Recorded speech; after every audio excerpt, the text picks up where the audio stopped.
Part two of my beef stew. So basically I have added the green beans. I just added 1 can of green beans, about 15 ounces. And then I added about 2 cups, yeah, about maybe 2 cups or maybe a cup and a half of baby carrots. And then I added some potatoes. These potatoes I microwaved in the microwave to get them pretty tender. Not too tender because I want them to absorb some flavor in here. I'm going to add just a little bit of salt because remember, when you're seasoning, you have to season in layers.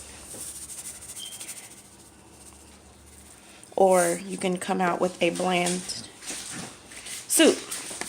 So I'm just adding some salt and some pepper to the potatoes and the carrots that are on top. And then a little bit of Worcestershire sauce.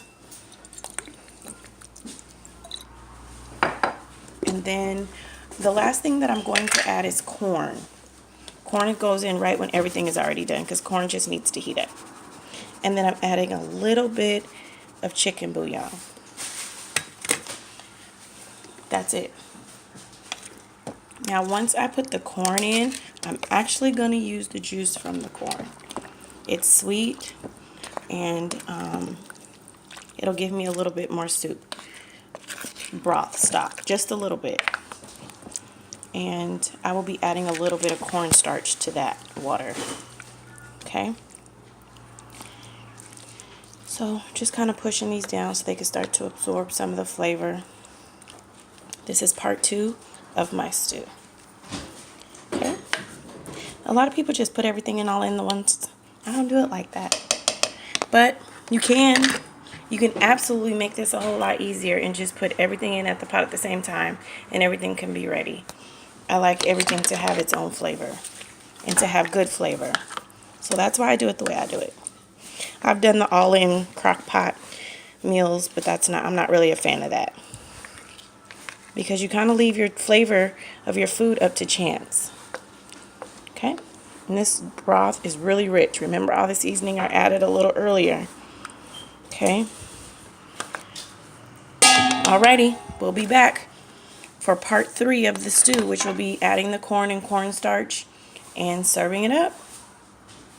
We'll be right back. Don't forget to like, share, and subscribe. And don't forget to comment and let me know what else you would like to see. You see all the flavors? The onions, the bell peppers. That looks really good. Can't wait to try it. And this stock is really rich too. And it's not really fatty. You see that? So that's why I use the tri-tip. Sometimes I use the chuck. The chuck is really good too. But you have to strain off a little bit of the grease. I'm sorry, that's why I use the top round. I said tri-tip. I meant top round. Alrighty. It's going to sit and cook for about an hour or so.